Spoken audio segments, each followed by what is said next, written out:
No one knows this. US fighter jet collided with UFO over Arizona. What is this? US Air Force F-16 was struck mid-air by a glowing orange-white object over Arizona. It cracked the jet's canopy and grounded the plane. Now let's deep dive into this AI podcast. Okay, let's just jump right in. Imagine this. A $63 million F-16 Viper, top-of-the-line fighter jet, and it collides with something unidentified over Arizona. I mean, that sounds like a movie plot, but this actually happened. Yeah, and what really grabs you is, it's this intersection of super advanced military tech and, well, the genuinely unexplained. Right. An F-16, it's not just any plane. It's built tough, packed with sensors. So for it to actually get hit, damaged even, by something they couldn't ID, that tells you straight away this wasn't like a goose. Exactly. And it's not just this one weird event in Arizona. We're seeing a real spike lately in these UAP sightings. Arizona seems to be a kind of focal point. It really does. So we're going to dive into that today. We've got military reports, FAA data, even some firsthand accounts to sort through. Yeah, try and piece it together. Right. The mission, if you like, is to unpack the key events, look at the different takes on what's going on, and maybe find some of those aha moments without getting totally bogged down in jargon. And just stepping back for a second, the fact that so many of these are clustered in Arizona, that's pretty significant, isn't it? It is. It's not just random spots all over the map. Yeah. Something seems to be drawing this activity, whatever it is, to that specific area. Okay, so let's zero in on that F-16 incident. January 19th, 2023, near Gila Bend, Arizona. Right. And crucially, this was inside restricted military airspace, like off limits. Absolutely off limits to civilians. And the FAA, their initial description was an orange-white UAS, basically a drone, but a drone that hits and damages the canopy of an F-16. I mean, that suggests something a bit more substantial than your average hobby drone. Pilot was okay, thankfully. Yeah, thankfully. But that description alone, orange-white UAS in restricted military airspace causing damage, that raises serious flags. You think? Oh, yeah. Restricted airspace is exactly that for military training operations. No civilian planes allowed. For any UAS to be there, let alone collide with a fighter jet, it strongly suggests it wasn't just someone messing around. Makes sense. And the fact the FAA then handed it off to the DoD's special office, AARO. The All-Domain Anomaly Resolution Office. Right. That tells you they didn't see this as just some routine airspace violation. This was something different. And get this, within just 24 hours of that F-16 getting hit, there were 3 more UAP sightings reported. Wow, okay. Over the Barry Goldwater Range, which, is this huge military training area right there near the Arizona-Mexico border. Prime territory for air combat training. Lots of jets from Luke Air Force Base nearby. And Luke AFB, according to ARO, seems to be, well, kind of a hotspot. The ARO data, it's quite revealing. They mentioned 22 UAP encounters involving Air Force fighter pilots just between October 2022 and June 2023. Okay. And the vast majority of those, most of them, happened within about 100 miles of Luke Air Force Base. That many in that time frame, around one base. Yeah. That concentration, it definitely makes you pause. It really stands out. It really does. And it's not just the pilots seeing things, right? Globally, the numbers are up too. That's right. Between May 2023 and June 2024, AARO documented 757 UAP sightings worldwide. 757. But over half, 410, were in U.S. airspace, mostly reported via the FAA. Okay, but here's the kicker for me. How many of those 757 have they actually figured out? Well, that's the thing. Only 49. Just 49 cases have been definitively solved, identified as, conventional stuff. 49 out of over 700. Right. So you've got this huge number of reports, a big concentration in the U.S., and only a tiny fraction explained away.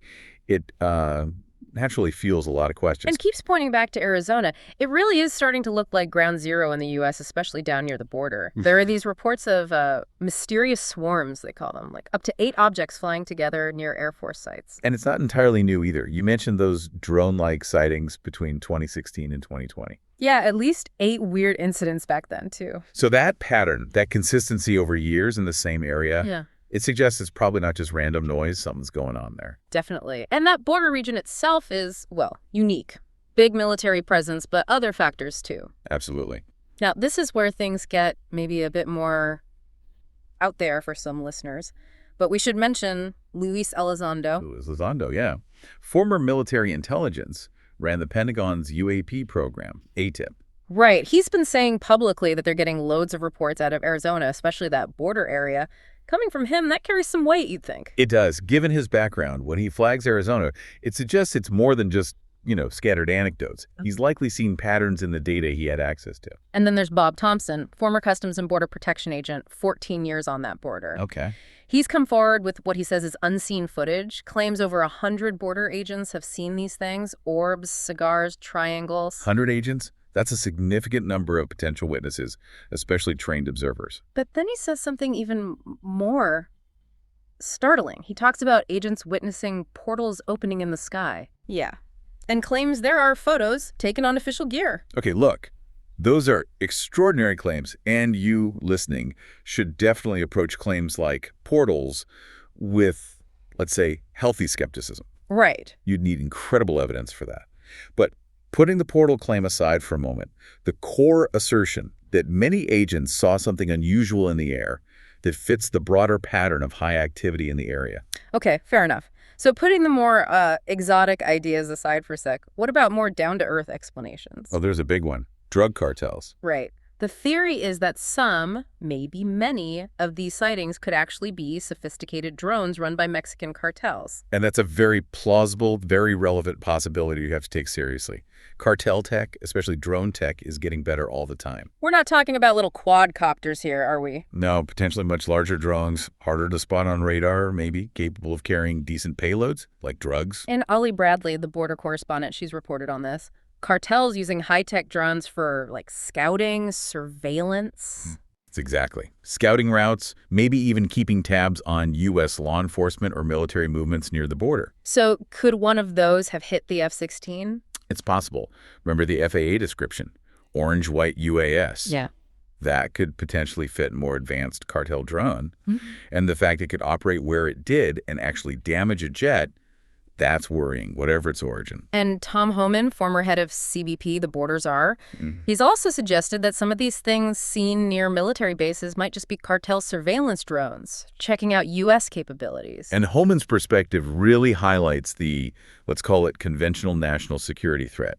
Non-state actors like cartels using advanced drones to potentially spy on sensitive military sites, that's a huge concern in itself. So it's complicated. We've got these really compelling sightings, the Elizondo and Thompson counts, this concentration in Arizona, Right. but also this very real possibility of advanced cartel drones muddying the waters. And when you circle back to those AARO numbers, 757 reports, only 49 solved as normal stuff. Yeah. They think maybe another 243 cases will likely end up being explained away conventionally, too. Okay, so maybe around 300 total explained eventually. Possibly. But that still leaves hundreds of cases unexplained. Hundreds. And that's where the national security folks really start paying attention. Unidentified things flying around, especially near military assets, that's a potential vulnerability you just can't ignore. And it brings us right back to Arizona, doesn't it? It's like this perfect storm. High-tech threats, maybe cartel drones, maybe something else, genuinely unexplained sightings, credible reports from pilots, agents. It's all converging there.